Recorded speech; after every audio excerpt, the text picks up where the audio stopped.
अब मैं आपसे डिस्कस करूंगी ऑक्सीडेशन नंबर के बारे में। तो ऑक्सीडेशन जो नंबर होता है, यहाँ पे मैं उस जीरो लेवल से लेके आपको 11th या 12th ग्रेड तक का बताऊंगी, जिससे आपको अच्छे से क्लियर हो जाएगा। क्योंकि जो ऑक्सीडेशन नंबर का टॉपिक है वो 10th में भी है, 9th में भी है, 11th में भी है और समटाइम्स 12th में भी आता है, जब भी आप कोऑर्डिनेशन कंपाउंड वाला चैप्टर पढ़ते हैं। तो सबसे पहले मैं यहाँ पे बताती हूँ आपको कि जो अगर मुझे कोई कंपाउंड दिया हुआ है HCl, उसमें आपसे बोला है कि H की ऑक्सीडेशन नंबर फाइंड करना है, उस पर मेंशन होता है आपको कि किसकी ऑक्सीडेशन नंबर फाइंड करनी है। तो मुझे यहाँ पर हाइड्रोजन की फाइंड करनी है। ऐसे अनदर एग्जांपल लिया H2SO4, यहाँ पे हमें S की फाइंड करनी है, मैंने अंडरलाइन कर दिया है। तो देखते हैं HCl का फाइंड कैसे करेंगे। तो मैंने सबसे पहले आपको बताया मॉलिक्यूलर जब वेट निकालते हैं तो वहाँ पर हर एक कंपाउंड के बाद हमें प्लस लगाना होता है, हर एक मॉलिक्यूल के बाद।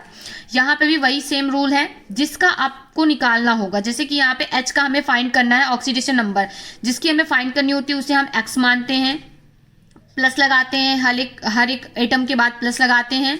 देन Cl जो होता है, Cl की आपको मैंने बताया वैलेंसी के बारे में, यहाँ पे आपको Cl की वैलेंसी रखनी है। Cl की वैलेंसी होती है -1। यहाँ पे ऊपर कोई भी चार्ज नहीं लगा हुआ है, जैसे कि यहाँ पे SO2 माइनस मैंने लिख दिया तो यहाँ पे माइनस चार्ज है, लेकिन यहाँ पर जीरो चार्ज है, तो इज इक्वल टू आपको क्या लिख देना है, 0। मैं न्यूट्रल कंपाउंड के बारे में यहाँ पे बता रही हूँ, आगे मैं आपको माइनस प्लस वाले क्वेश्चंस भी सॉल्व कराऊंगी। तो यहाँ पे प्लस माइनस 1 हो गया इज इक्वल टू 0, तो x इज इक्वल टू 1। तो हमारी जो H की ऑक्सीडेशन नंबर आ गई, कितनी आ गई, 1 आ गई। अब इस तरीके नीचे वाला क्वेश्चन सॉल्व करते हैं, H2SO4 वाला। तो यहाँ पे हमें 2 इंटू प्लस का 1 लेना है, क्योंकि हाइड्रोजन की वैलेंसी क्या होती है, प्लस की 1 होती है। अब मैंने बताया कि एटम्स के बाद आपको प्लस लगाना है, जिसे हमें फाइंड करनी है, जिसकी ऑक्सीडेशन नंबर फाइंड करनी है उसको हम क्या मानेंगे, x मान लेते हैं। Plus 4 multiplied by -2। -2 कहाँ से आया, ये जो हमारा ऑक्सीजन है उसकी वैलेंसी होती है -2 और 0 चार्ज है, इस वजह से इज इक्वल टू 0।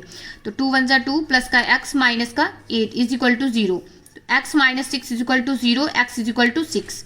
यहाँ पे आपकी जो सल्फर है उसकी ऑक्सीडेशन नंबर 6 आ गई। अब हम बात करते हैं उन क्वेश्चंस की जिन पे चार्ज होता है। तो यहाँ पे मैं एक कंपाउंड ले रही हूँ NO3 माइनस।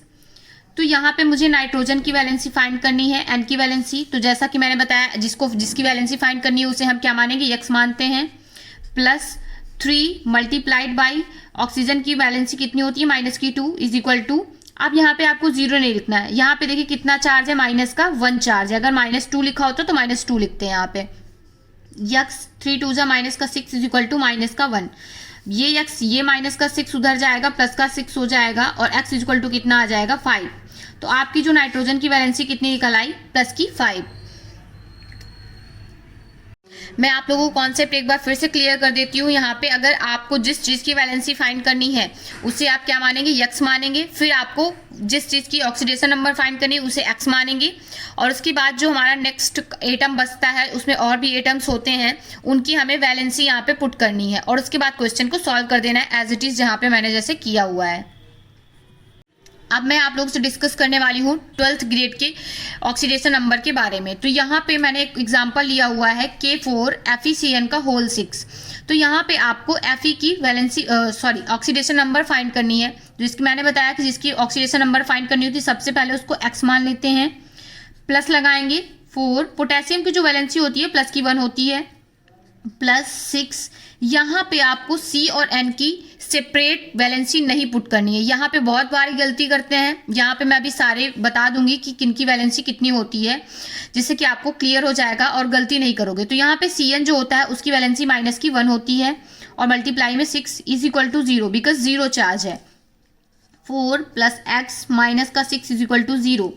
तो x -2 is equal to 0, x is equal to कितना आ गया हमारा 2। तो वैलेंसी हमारी Fe की ऑक्सीडेशन नंबर कितनी आ गई, प्लस की 2। तो जैसा कि यहाँ पे ग्रुप्स दिए होते हैं तो उनकी हम वैलेंसी कैसे फाइंड करेंगे, तो Cn की होती है -1, SO4 हमारा होता है उसकी होती है -2, जो CO3 होता है उसकी होती है हमारी -2 होती है।